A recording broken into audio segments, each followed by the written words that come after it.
Assalamualaikum warahmatullahi wabarakatuh. Waalaikumsalam warahmatullahi wabarakatuh. Bismillahirrahmanirrahim. Alhamdulillahi rabbil alamin. Wassalatu wassalamu ala ashrafil anbiya'i wal mursalin, Sayyidina wa maulana Muhammadin wa ala alihi wa ashabihil mujahidin at-tahirin, amma ba'du. Saudara-saudara kaum muslimin rahimakumullah, agama mengajarkan bahwa di dalam melaksanakan segala macam pekerjaan hendaklah dilaksanakan dengan penuh hati-hati dan perhitungan. Dikatakan dalam pepatah, fit ta'annis salamah wa fil ajalatin nadamah. Di dalam keberhati-hatian itu ada keselamatan, dan di dalam sikap tergesa-gesa, di dalam sikap terburu-buru biasanya mengandung penyesalan.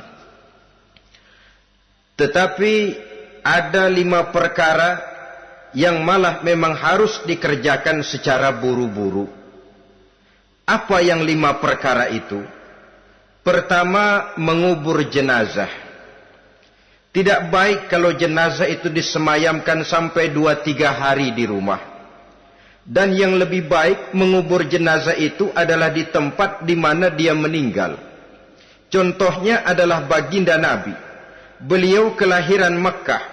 Beliau wafat di Madinah, maka di Madinah itulah beliau dimakamkan dan bukan di kota Mekkah.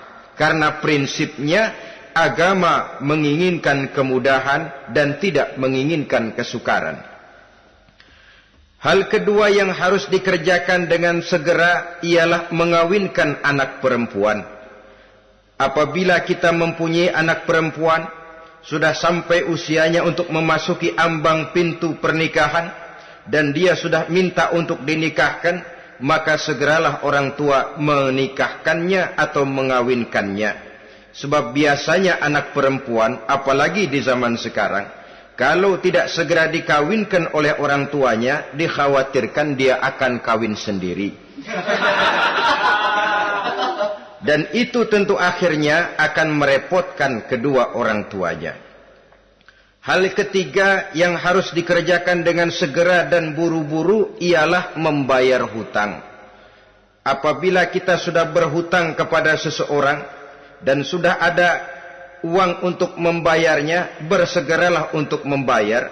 Sebab kalau ditunda besok, lusa atau hari minggu depan, dikhawatirkan uangnya akan terpakai untuk kepentingan-kepentingan yang lain, dan hutang akan tetap tinggal hutang, tidak pernah terbayar adanya.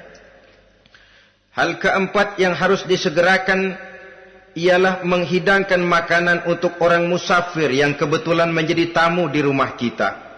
Dan hal yang kelima yang harus dilakukan dengan buru-buru, dengan segera, bertaubat apabila mengerjakan perbuatan dosa.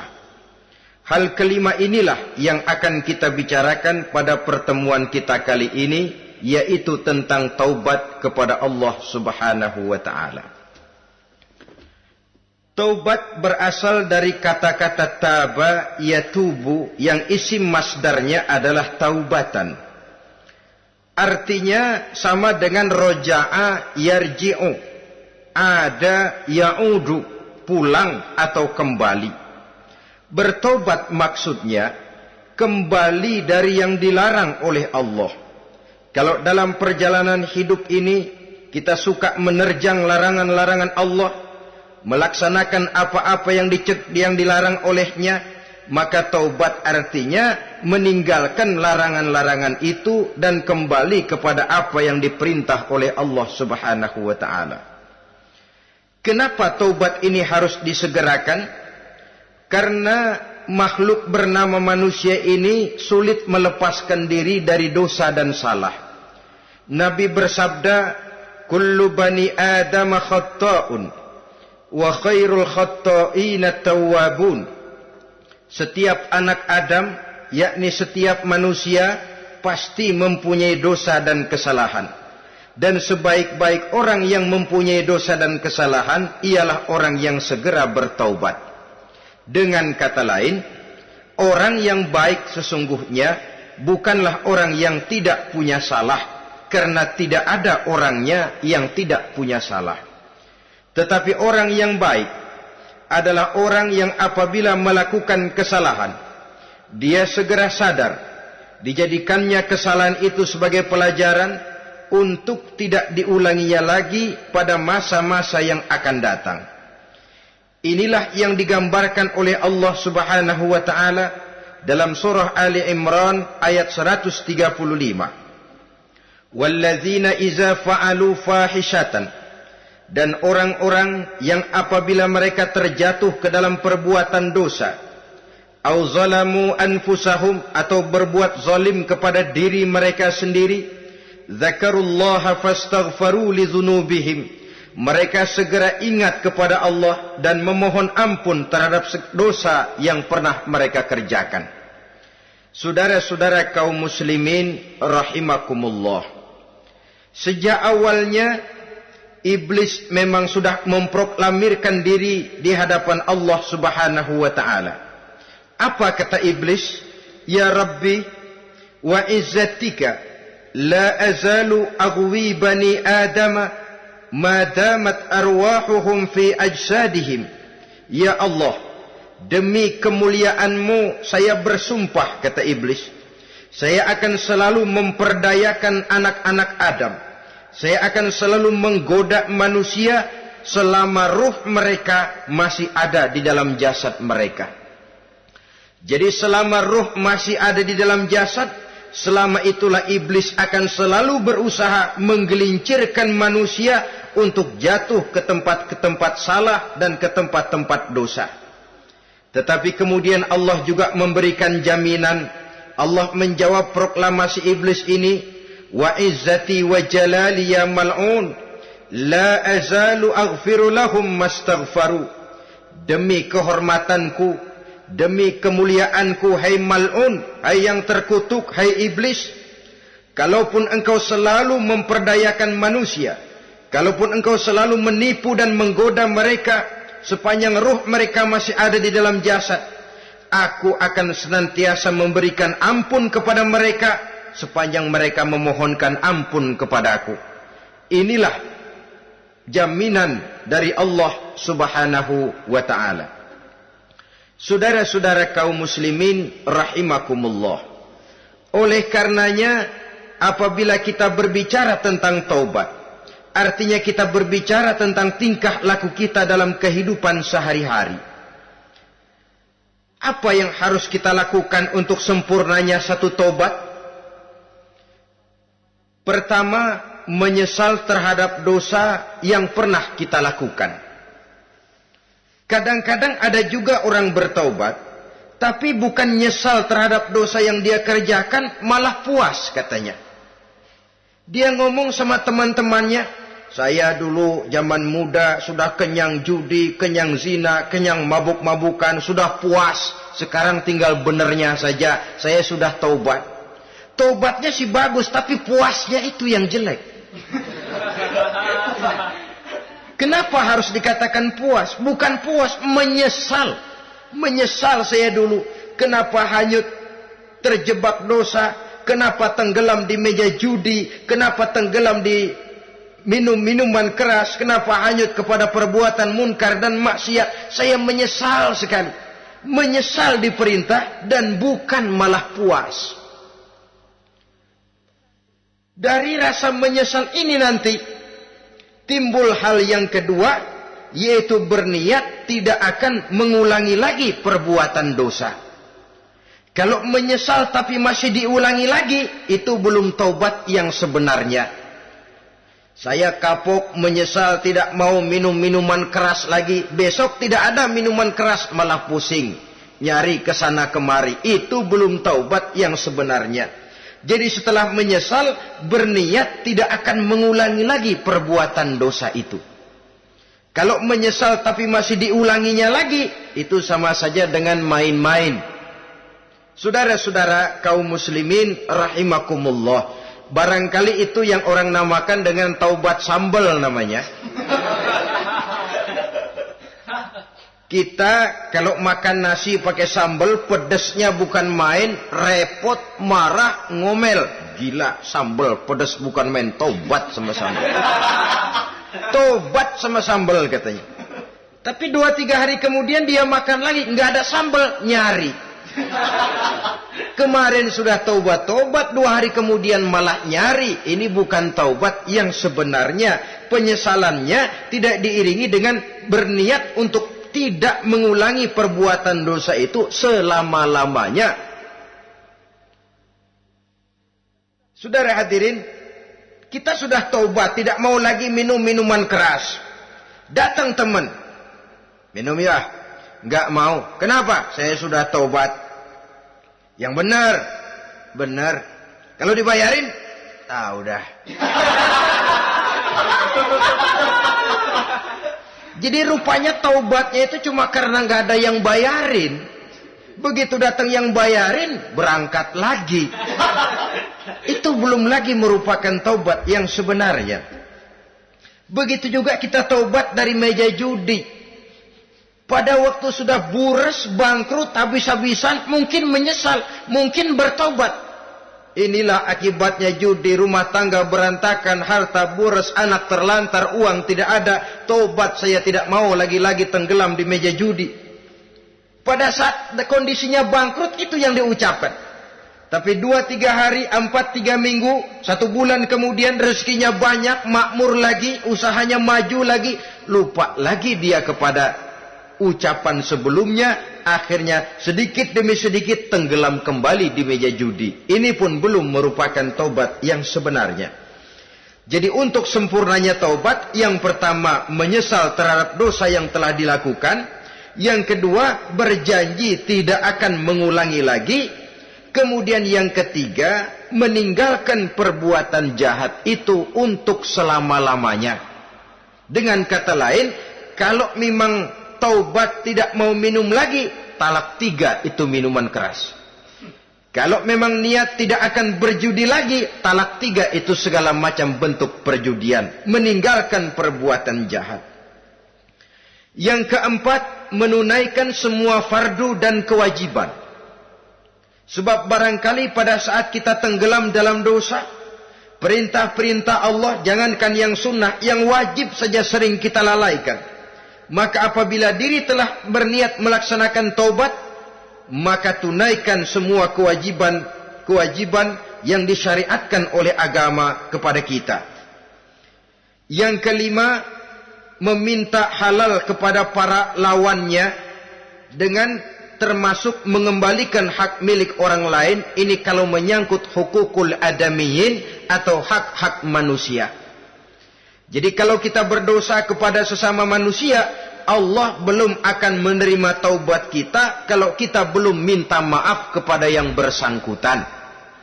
Adapun kalau kita sudah minta maaf tapi yang bersangkutan tidak mau memberikan maaf, itu urusan dia kepada Allah. Urusan kita adalah meminta maaf kepada yang bersangkutan. Hal yang keenam, mendidik atau melatih diri untuk bertaat kepada Allah. Sebagaimana kita dulunya telah melatih diri, memperturutkan diri untuk berbuat durhaka.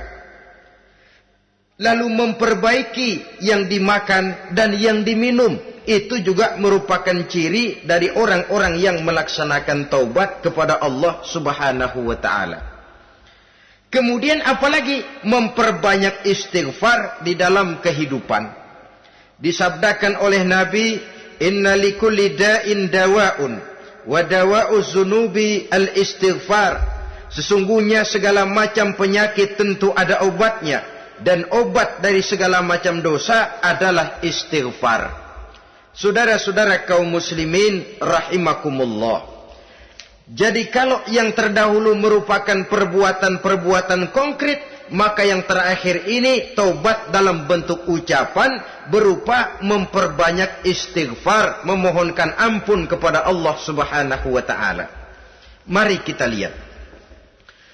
Dalam teladan hidup kita, manusia yang hatinya paling bersih, tidak lain adalah Rasulullah sallallahu alaihi wasallam. Beliau sudah mendapat jaminan ampun dari seluruh dosa. Liyaghfir lakallahu ma taqaddama min zambika wa ma ta'akhkhar, kata Allah.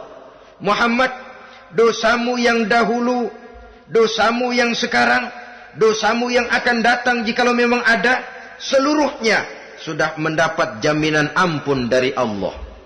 Tetapi coba lihat dari sejarah perjalanan hidup yang mulia ini.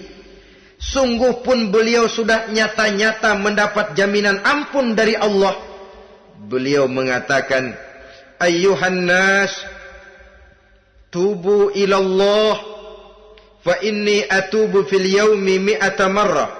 Wahai manusia, bertaubatlah kepada Allah. Maka sesungguhnya saya, kata beliau, dalam satu hari bertaubat 100 kali kepada Allah. Dalam riwayat yang lain, 70 marrah, 70 kali beliau mengucapkan istighfar minimalnya dalam sehari semalam. Orang yang sudah nyata-nyata mendapat jaminan ampun dari Allah ini, satu hari satu malam istighfarnya minimal 70 kali. Apatah lagi kita yang nyata-nyata belum mendapat jaminan ampun dari Allah. Di dalam satu hadis diriwayatkan bahwa iblis laknatullah alaih pernah berkata, ahlaktun nasa bizzunubi wal ma'asi. Aku rusak dan aku hancurkan kehidupan manusia dengan dosa dan dengan segala macam perbuatan maksiat. Iblis menghancurkan manusia dengan menanamkan kegemaran berbuat dosa dan menanamkan kesukaan untuk bergelimang dalam dunia maksiat. Tetapi kemudian iblis mengakui, wa ahlakuni bila ilaha illallah wal istighfar. Tetapi kemudian terbalik, manusia menghancurkan aku dengan kalimat la ilaha illallah dan dengan istighfar, yakni mengucapkan astaghfirullahal azim. Inilah senjata pemungkas menghadapi upaya iblis untuk menghancurkan manusia. Kalau iblis menghancurkan manusia dengan perbuatan dosa, dengan menenggelamkan manusia ke dalam perbuatan-perbuatan maksiat, hendaknya kita sadar. Pada saat kita terdorong untuk melakukan perbuatan dosa, kita lalu sadar, inilah perangkap iblis untuk membinasakan saya. Pada saat kita terjebak ke dalam perbuatan maksiat dan munkarat, ingatlah baik-baik, inilah perangkap iblis untuk merusak dan membinasakan saya. Maka hancurkan perangkap iblis, hancurkan tipu daya dan usaha iblis itu dengan apa? Dengan kalimat la ilaha illallah dan dengan memperbanyak istighfar. Falamma ra'aitu dzalik, ketika aku lihat hal itu, kata iblis, mereka hancurkan kita dengan dosa dan maksiat, dan kita hancurkan mereka dengan la ilaha illallah dan istighfar. Diamkah iblis? Puaskah iblis? Ternyata tidak. Apabila aku lihat usaha manusia itu, ahlaktuhum bil huda, ahlaktuhum bil hawa, wahum yahsabuna annahum muhtadun. Apabila mereka hancurkan aku dengan la ilaha illallah dan istighfar, maka aku kembali menghancurkan mereka dengan mempergunakan hawa nafsu, sehingga mereka menyangka bahwa mereka adalah orang-orang yang mendapat petunjuk. Ditanamkan dalam diri kita perasaan bahwa kitalah orang yang paling benar, itu pun tipu daya iblis. Maka orang pintar itu baik, tapi merasa pintar itu jelek. Orang benar itu bagus, tapi merasa benar itu tidak baik. Karena biasanya orang kalau sudah merasa benar, lalu cenderung untuk menganggap orang lain tidak benar. Kalau sudah begitu, dia akan mengklaim diri, sayalah orang yang paling benar, yang lain tidak benar semuanya. Itu termasuk perangkap iblis juga, setelah kita gempur mereka dengan kalimat tahlil dan dengan kalimat istighfar. Saudara-saudara kaum muslimin rahimakumullah, Allah Maha Pengasih dan Maha Penyayang.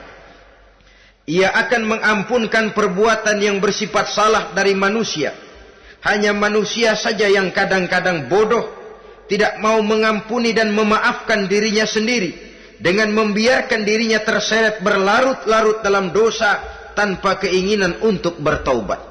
Sepanjang nafas belum sampai di tenggorokan, sepanjang matahari masih terbit di sebelah timur dan terbenam di sebelah barat, sepanjang itu Allah masih akan menerima taubat seorang hamba. Innallaha yaqbalu taubatal abdi ma lam yugharghir. Allah akan senantiasa menerima taubat seorang hamba sebelum nafasnya sampai di tenggorokan. Apabila nafas sudah sampai di tenggorokan, maka taubat sudah terlambat adanya. Lalu yang konkret di dalam kehidupan ini, apa ciri-ciri dari orang yang melaksanakan taubat itu? Seorang ahli hikmah berkata, pertama, orang yang taubat itu kelihatan bahwa dalam kehidupan ini dia mampu menjaga lidahnya dari ucapan yang berlebih-lebihan, dari ucapan yang tidak ada manfaatnya, dari ucapan yang mengandung dosa, namimah, mengadu domba, dan ucapan-ucapan yang merugikan orang lain. Orang yang taubat kelihatan dari lidahnya. Ini yang konkret. Yang kedua, orang yang taubat itu cirinya tidak ada lagi rasa dengki di hatinya. Tidak ada keinginan untuk membenci dan memusuhi orang lain. Kenapa? Dia sudah sibuk memikirkan kekurangan dirinya sendiri. Sehingga tidak ada waktu lagi untuk mengorek-ngorek, mencari-cari aib dan kekurangan pada diri orang lain. Ini makna ucapan Nabi, tuba liman syaghalahu aibuhu an uyubin nas. Beruntunglah orang yang kekurangan pada dirinya menyebabkan dia cukup sibuk sehingga tidak sempat mencari-cari dan mengorek-ngorek aib dan kekurangan orang lain. Berbeda dengan orang yang masih jauh dari sikap taubat. Selalu berusaha mencari dan mengorek-ngorek kekurangan orang lain, sementara aib dan kekurangan dirinya diumpetin. Ini namanya ilmu kancil. Orang lain disorotin, dia ngaling, ngumpet. Kerjaannya apa? Monten orang lain saja. Dia sendiri tidak mau diponten dan tidak mau memonten dirinya. Akibatnya apa? Sikap introspeksi tidak ada. Sikap mawas diri hilang. Sikap melihat, bercermin terhadap pribadinya sendiri hilang. Yang ada cuma menilai orang lain saja. Jadi adapun orang yang sudah bertaubat ini, di hatinya tidak ada dengki. Melihat orang lain mendapat nikmat, alhamdulillah, dia ikut bersyukur. Lain dengan orang yang jauh dari taubat. Tetangganya dapat nikmat, dia meriang. Tidak senang hatinya melihat orang lain senang. Orang melarat malah tepuk tangan. Saudara hadirin yang saya muliakan, orang yang semacam ini pada hakikatnya selalu disiksa oleh perasaannya sendiri. Kalau tetangganya yang kaya, ditanya kemana dukunnya. Tapi kalau tetangganya jatuh melarat, dia tepuk tangan, gembira bukan main. Lain dengan orang yang sudah bertobat, hasud itu hilang dari dirinya. So hasud inilah yang akan memakan kebaikan yang kita kerjakan. Kata Nabi, hasud itu bisa memakan kebajikan seperti api memakan kayu bakar. Allahu Akbar. Puasa kita, zakat kita, sholat kita, habis keropos dimakan oleh sifat hasud. Tidak terasa, tapi begitu kita punya sifat dengki kepada orang lain, maka sholat kita dimakan oleh dengki tadi, puasa kita dimakan oleh dengki tadi, segala macam kebaikan yang kita kerjakan dihabis dimakan oleh si dengki tadi, seperti api memakan kayu bakar, cepat sekali. Itulah sebabnya bagaimanapun banyak kebaikan yang sudah kita kerjakan, jangan bangga dan jangan lalai. Sebaliknya, bagaimanapun besar dosa dan kesalahan yang pernah kita lakukan, jangan putus asa dari rahmatnya Allah Subhanahu wa ta'ala. Jadi yang kedua, ciri orang yang bertaubat, di hatinya tidak ada dengki dan tidak ada rasa ingin memusuhi orang lain. Dia berhadapan dengan setiap orang dengan modal husnuzon, baik sangka kepada Allah. Tidak a priori. Kadang-kadang ada orang ketemu saja baru tapi sudah punya rasa jelek. Diperturutkannya suuzonnya. Yang ketiga, ciri orang bertaubat itu menjauhkan diri dari pergaul dengan orang-orang jahat. Sebab kita tahu bahwa pergaulan sangat besar pengaruhnya dalam ikut membentuk kepribadian manusia. Asyariku wa fi syarri syarrun. Bersekutu dengan kejahatan biasanya ikut jadi jahat. Walaupun secara langsung tidak melakukan kejahatan, tapi sudah termasuk dalam jamaah yang jahat juga namanya. Saudara-saudara kaum muslimin, bukan berarti orang yang taubat lalu tidak mau bergaul itu juga mencerminkan keangkuhan diri. Bergaul dia bergaul, tetapi kepada orang-orang yang jahat ia sekedar menghindarkan diri pergaulannya itu dari kejahatan yang bisa ditimbulkan oleh orang-orang jahat tadi. Ciri yang keempat dari orang yang bertaubat, dia mempersiapkan diri untuk menghadapi mati. Mempersiapkan diri. Sebagaimana kita tahu, kalau kita akan pergi ke luar kota, tentu kita membawa bekal. Makin jauh perjalanan, makin banyak bekal yang harus kita bawa. Hidup ini adalah perjalanan panjang yang kita juga memerlukan bekal dalam kehidupan. Orang yang bertobat, orang yang mempersiapkan diri untuk menghadapi maut dan menghadapi hari-hari sesudah maut itu datang. Menghadapi kehidupan di alam barzakh, menghadapi kehidupan di alam akhirat dan selanjutnya. Dia mempunyai persiapan sehingga kapan maut datang dia sudah punya persiapan lebih dahulu. Saudara, kalau kita siap dipukul orang, pada saat pukulan itu datang rasanya sakitnya agak lebih kurang daripada kita tidak pernah siap untuk dipukul. Walaupun bobot pukulannya sama, tapi kita akan lebih punya daya tahan kalau kita sudah siap. Oleh karena itu, orang yang bertobat, orang yang mempunyai persiapan untuk menghadapi mati. Tidak hanya untuk menghadapi mati, tapi juga menghadapi hidup di seberang kematian nanti. Maka karenanya dia sibuk dengan dunianya, tapi juga dia lebih sibuk dengan akhiratnya. Dia tenggelam dalam berbagai macam kesibukan dunia, lain saat dia memfanakan diri untuk membekali diri menghadapi kehidupan sesudah hidup yang sekarang ini. Ciri-ciri ini tentu akan kelihatan dari gerak hidup seseorang. Saudara-saudara kaum muslimin rahimakumullah. Jadi dengan kata lain, kalau kita kembali kepada surah Ali Imran ayat 135 tadi, apabila dalam kehidupan terjebak kita kepada perbuatan dosa atau zalim kepada diri sendiri, zakarullah, segeralah mengingat Allah, fastaghfaru li dzunubihim, dan segera memperbanyak istighfar, memohon ampun kepada Allah Subhanahu wa taala, sebab dosa dalam Islam hanya bisa ditebus dengan taubat. Bukan dengan uang, bukan dengan beras, bukan juga dengan piagam. Dosa dalam Islam hanya bisa ditebus dengan melaksanakan taubat kepada Allah. Dan untuk bertaubat tidak usah ngulur waktu.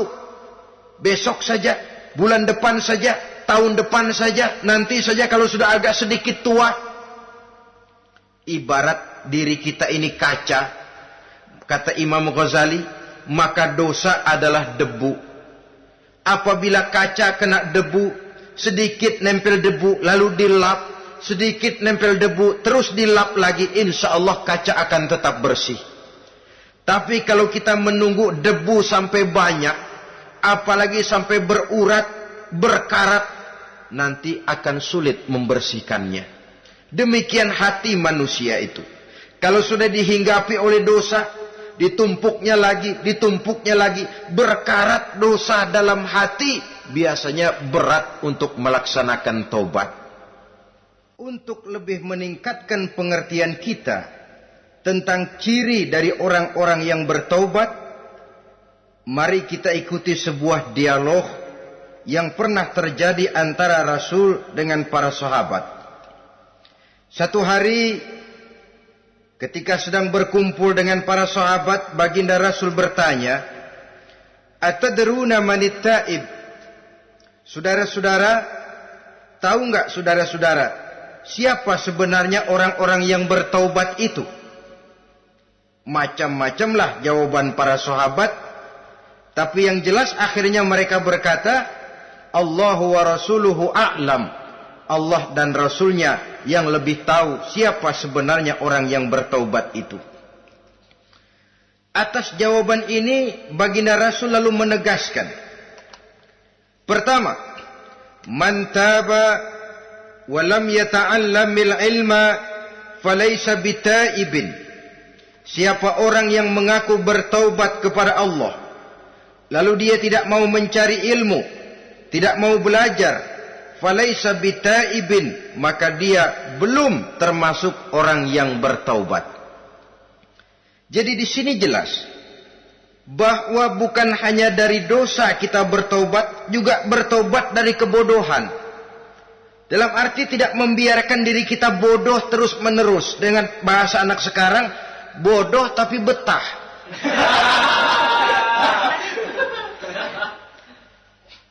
Orang yang mengaku bertaubat tapi tidak menggali ilmu, tidak mau belajar, tidak mau mencari ilmu, tidak hadir di mana majelis taklim, belum dianggap taubat yang sebenarnya.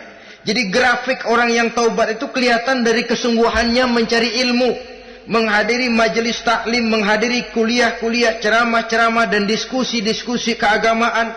Rakus dia dengan ilmu pengetahuan agama. Sehingga dengan ilmunya, taubatnya semakin mantap. Ini ciri yang pertama. Lalu beliau bersabda lagi, وَمَنْ تَابَ وَلَمْ يَزْدَدْ فِي الْعِبَادَةِ فَلَيْسَ بِتَائِبٍ. Barang siapa yang mengaku bertaubat, tapi ibadahnya tidak tambah-tambah, maka dia belum termasuk orang yang taubat. Orang yang bertaubat ada grafik peningkatan ibadahnya. Jadi kalau mulutnya taubat, minta ampun, tapi ibadahnya gitu-gitu aja, belum merupakan taubat yang sebenarnya.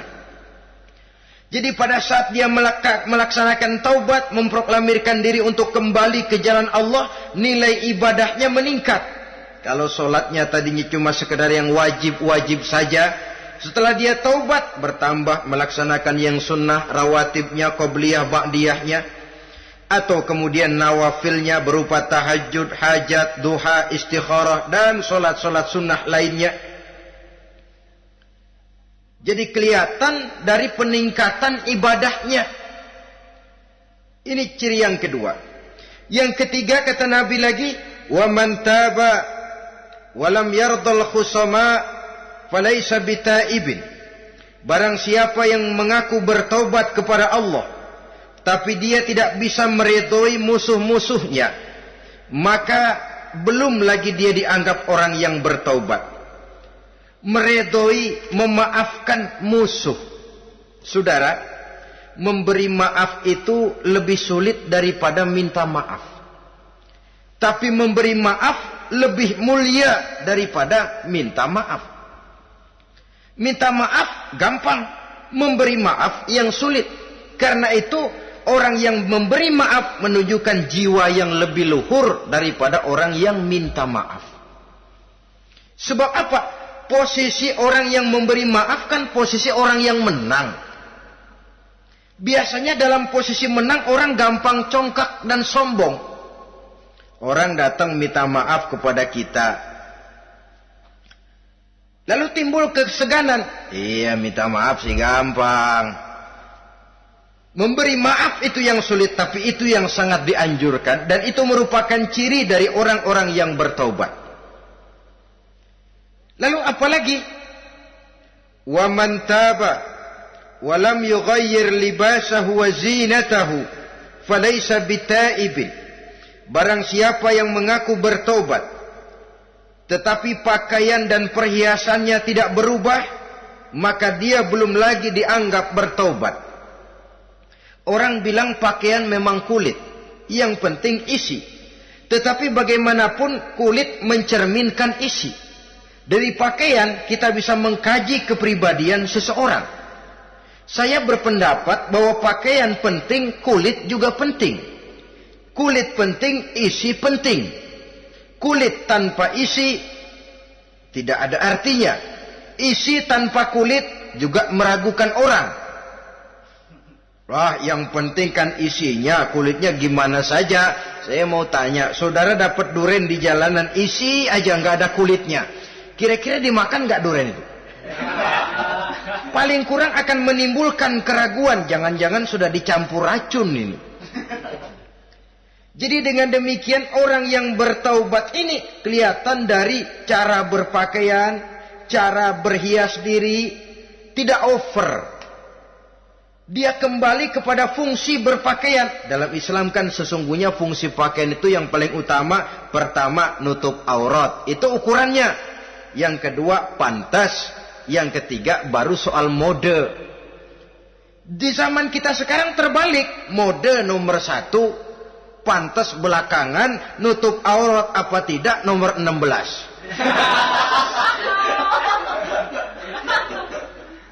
Kalau sudah mode, kita kekurangan pertimbangan. Ini buat saya pantas apa tidak, ini menutup aurat apa tidak. Kita balik. Padahal fungsi berpakaian dalam Islam tujuan utamanya pertama nutup aurat. Biar modenya mutaakhir ciptaan Pierre Cardin sekalipun, kalau memang tidak nutup aurat, ya hukumnya masih belum berpakaian. Atau juga ukuran yang kedua, pantas. Yang orang lain pantas kita pakai, belum tentu kita pantas.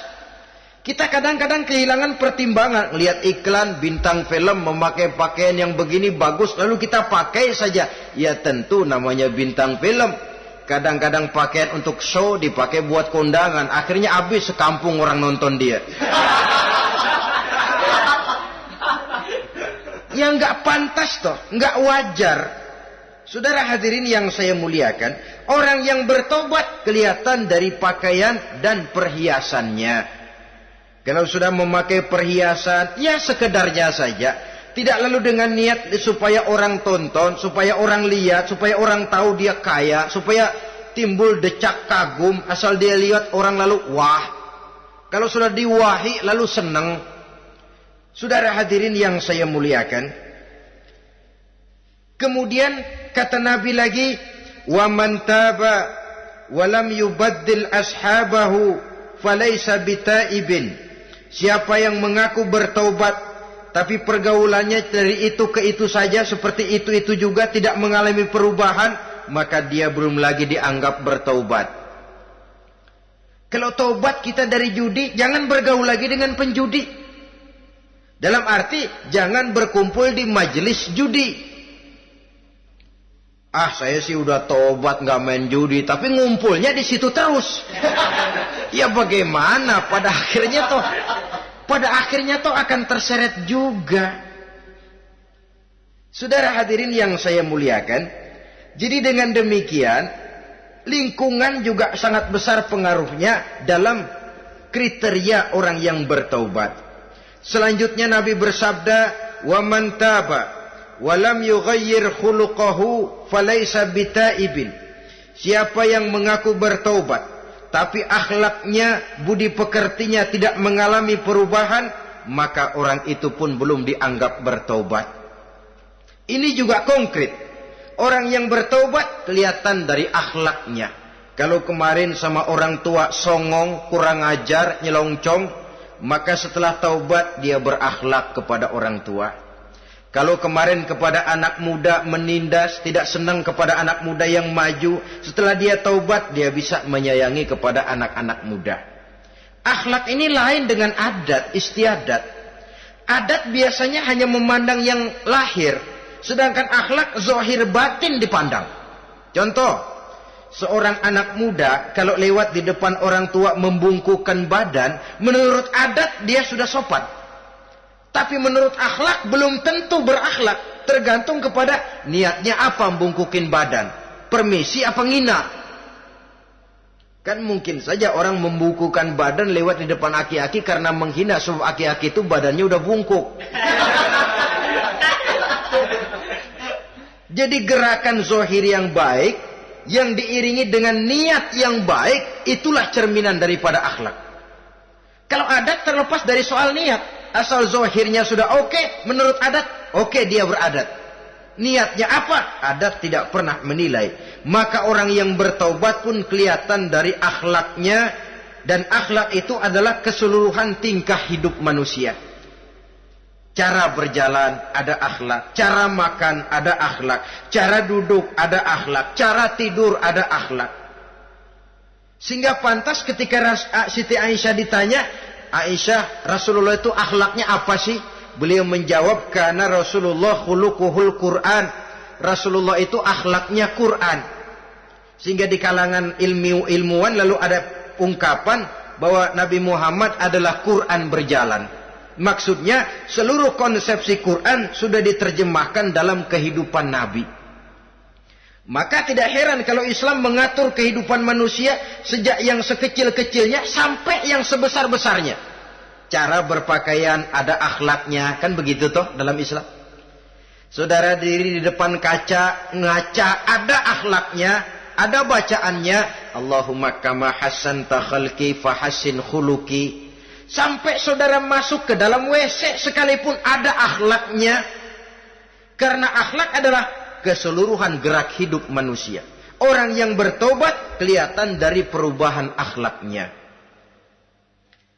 Kemudian beliau bersabda, "Wa man taba wa lam yatwi firashahu wa bisatahu falaysa bitaibin." Siapa orang yang mengaku bertaubat tetapi dia tidak menggulung tempat tidur dan spraynya, maka dia belum dianggap bertaubat. Ini bahasa kinayah. Menggulung spray, melipat tempat tidur artinya lebih banyak ibadahnya daripada tidurnya. Kalau ngaku taubat tapi sehari 24 jam, 22 jam tidur, cuma 2 jam ibadah, ya belum mencapai kriteria itu. Dengan kata lain, orang apabila sudah memproklamirkan diri untuk taubat, menyingsingkan lengan baju, melipat spray, menggulung tempat tidur. Bukan berarti dia tidak tidur-tidur, tetapi bersiap diri untuk melaksanakan ibadah yang pada saat dia terjebak dalam dosa, sudah banyak ibadah yang ditinggalkannya.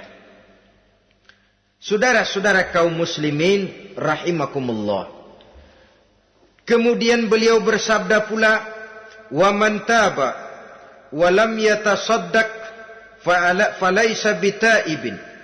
Barang siapa yang mengaku bertobat, kemudian dia tidak menyedekahkan karunia yang diberikan Allah kepadanya, maka taubatnya belum lagi dianggap taubat yang sebenarnya. Faman istabana minal abdi hazihil khisal fahuwa taibun haqqa. Apabila nyata tanda-tanda ini pada diri seorang hamba, maka barulah taubatnya dinamakan taubat yang sebenarnya. Jadi untuk taubat itu ada 2 jalan yang bisa kita tempuh. Pertama, taubat dengan lisan. Taubat dengan ucapan. Dalam artian apa? Memperbanyak istighfar. Istighfar yang mana? Yang mana yang mungkin saja. Kalau waktunya sempit, ya istighfar yang pendek-pendek. Astaghfirullah, astaghfirullah, astaghfirullah. Mau yang lebih panjang, astaghfirullahalazim allazi la ilaha illa huwal hayyul qayyum wa atubu ilaih min jami'il ma'asi waz zunub la haula wala quwwata illa billahil aliyyil azim. Ada waktu yang lebih panjang lagi membaca sayyidul istighfar.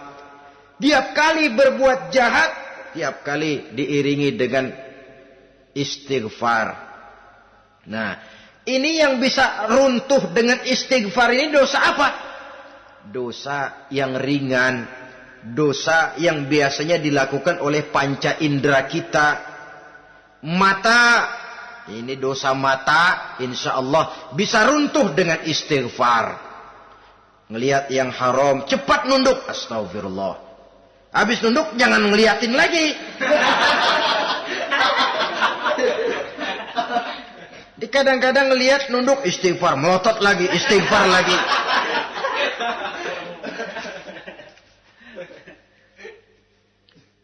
Saudara hadirin yang saya muliakan, kata Imam Ali, nazratul ula laka wasaniyatu alaika. Ini dalam menjaga mata. Pandangan pertama rezekimu, kelihatan, namanya kelihatan kan rezeki. Pandangan pertama rezekimu, ulangannya dosamu. Ulangannya ini yang bisa membawa dosa. Dosa karena lidah, mengucapkan kata-kata yang menyakitkan orang. Dengan istighfar, insya Allah runtuh. Adapun dosa-dosa besar lainnya, tentu harus dengan perbuatan. Tidak cukup dengan sekedar istighfar saja. Perbuatannya apa? Itulah seperti yang sudah saya sampaikan pada ciri-ciri orang yang bertaubat tadi. Oleh karenanya, beruntunglah kita masih diberikan umur oleh Allah. Sehingga segala dosa dan kesalahan yang kita lakukan, kita masih punya kesempatan untuk mengadakan pemutihan, bertaubat kepada Allah. Nah, apa kemudahan yang diberikan Allah kepada orang yang melazimkan istighfar di dalam hidupnya? Pertama, kata Nabi, man lazimal istighfar, siapa orang yang melazimkan, membiasakan diri istighfar, diberikan keistimewaan oleh Allah. Pertama, ja'alallahu lahu min kulli dhiqin makhraja. Allah akan memberikan jalan keluar untuknya dari segala macam kesulitan. Hidup ini kan problem. Makin tinggi status sosial, makin banyak urusan. Urusan akan selesai apabila hidup di dunia selesai. Kita menyangka orang lain lebih enak dari kita, padahal tiap orang punya urusan. Yang namanya enak barangkali persis seperti pelangi biang lala itu. Tidak pernah di atas kepala kita, di atas kepala orang lain saja. Begitu kita memandang keenakan dalam hidup ini. Petani bilang pedagang enak, pedagang bilang petani enak.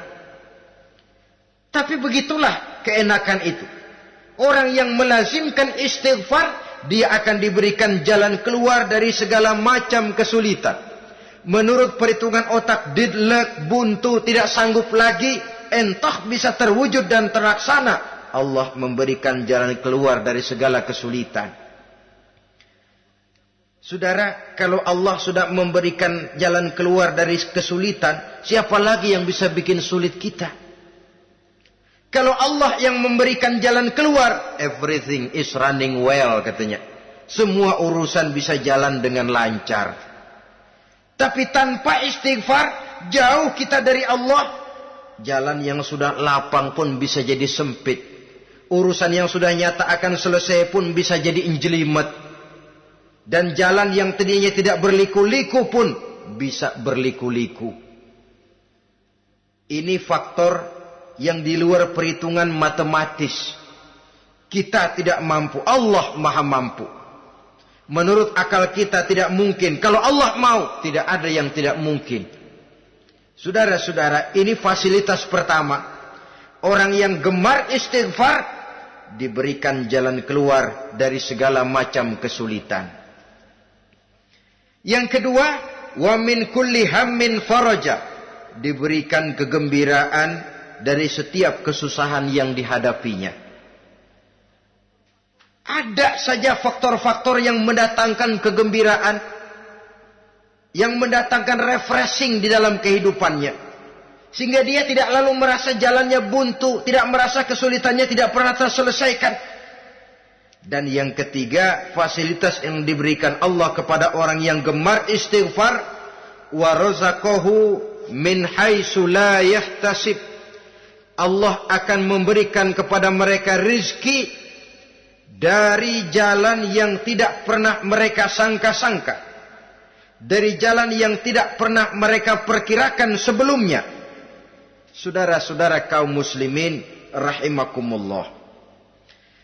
Inilah fasilitas ketiga yang diberikan Allah kepada orang yang gemar istighfar.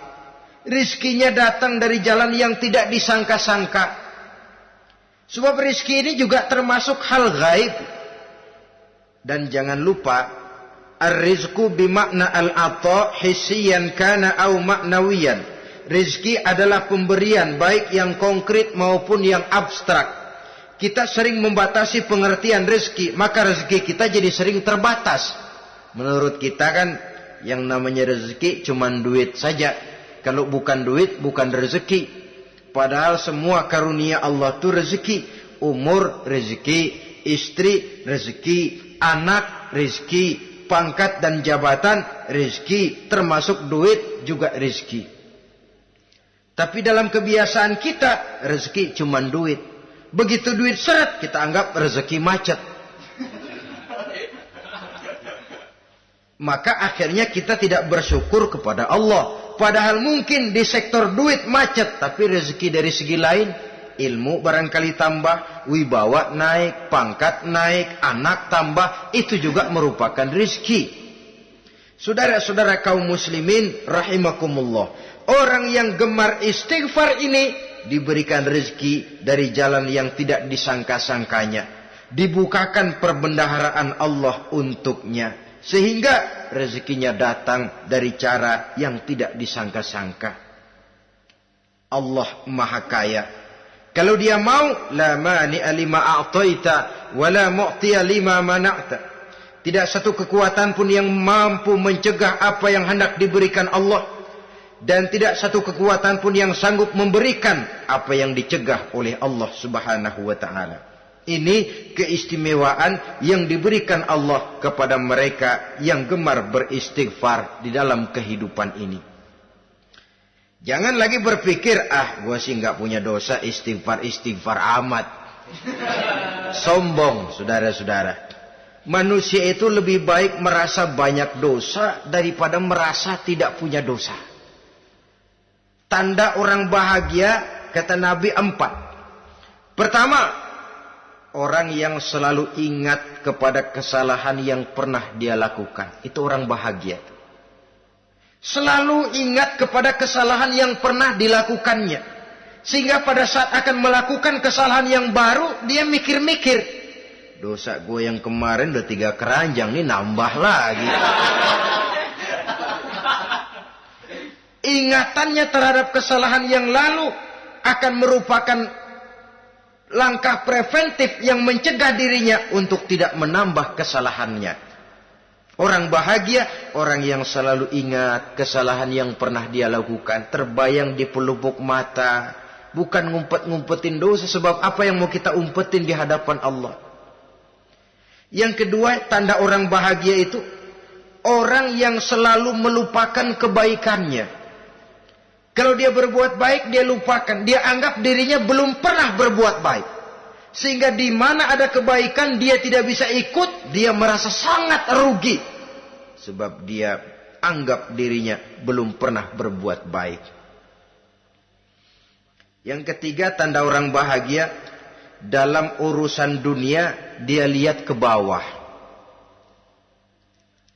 Sehingga timbul rasa syukurnya.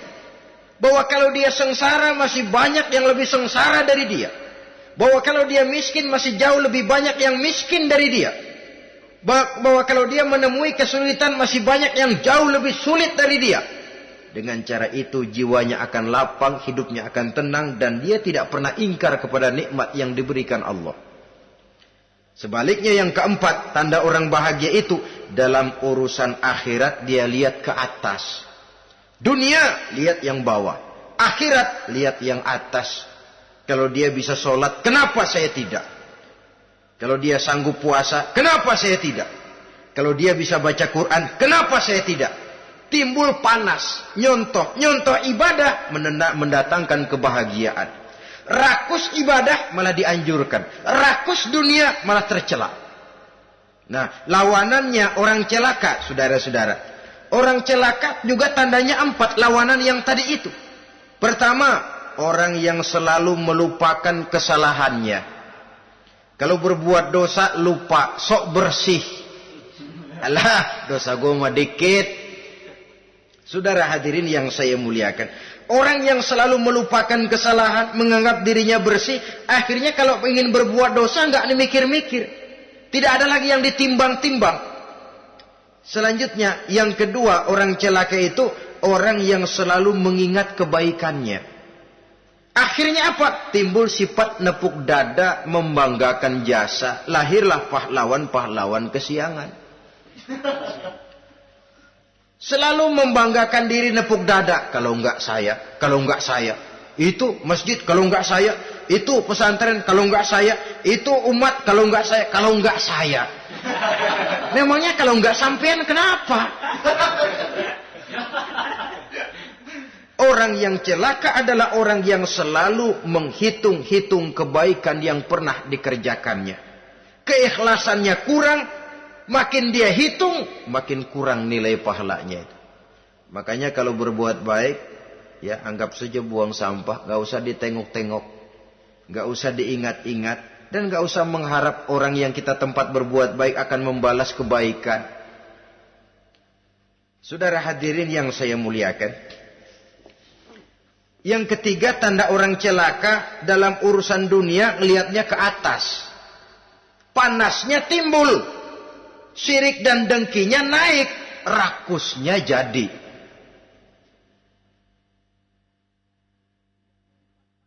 Timbul sifat panasnya itu. Tidak mau ngerti. Kalau tetangga saya bisa beli kulkas, kenapa saya tidak?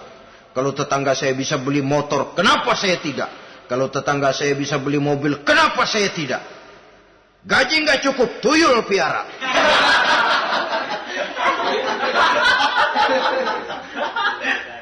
Orang itu kalau sudah didorong oleh rakus kan bisa jadi menghalalkan segala macam cara untuk mencapai tujuan. Dibakar oleh sifat tamak dan rakus bin serakah. Nah, kalau sudah didorong oleh rasa rakus, yang segera tersingkir pertama rasa malu. Orang kalau sudah rakus nggak ada malunya, rasa malunya hilang. Padahal syarat jadi orang itu kan kalau punya rasa malu. Nggak punya rasa malu, kurang syarat jadi orang. Akan bagaimana jadinya masyarakat, bahkan bangsa dan negara, kalau rakyatnya sudah tidak punya rasa malu. Yang kedua, rasa takut hilang, terutama takut kepada Allah. Sirna sama sekali. Sudah tujuan menghalalkan cara. Yang keempat, tanda orang celaka dalam urusan akhirat, lihatnya malah ke bawah. Kenapa kamu enggak sholat? Itu bapak anu yang tuaan, enggak, saya enggak lagi. Kenapa ngelihatnya mesti kepada yang begitu? Sehingga lalu tidak ada gairah untuk mencontoh. Saudara-saudara kaum muslimin rahimakumullah, walaupun serba singkat oleh karena terbatasnya ruang pembicaraan ini, mudah-mudahan bisa memberikan gambaran sepintas tentang ciri-ciri orang yang bertaubat. Dengan harapan, marilah kita menjadi orang yang bertaubat sebenarnya, dengan ciri menyesal terhadap dosa yang pernah kita lakukan, meninggalkan perbuatan jahat, dan berjanji tidak akan mengulangi lagi perbuatan jahat itu. Kalau dia menyangkut hak-hak manusia, maka hak itu harus kita kembalikan, dan kepada yang bersangkutan kita harus meminta maaf. Apabila ditambah dengan kegiatan lisan, memperbanyak istighfar dalam kesempatan yang mungkin di sepanjang perjalanan hidup ini. Ini sajalah yang kita bicarakan pada pertemuan kali ini. Terima kasih atas segala perhatian. Mohon maaf atas segala kekurangan. Usikum wa nafsi bitaqwallah. Wassalamualaikum warahmatullahi wabarakatuh. Waalaikumsalam.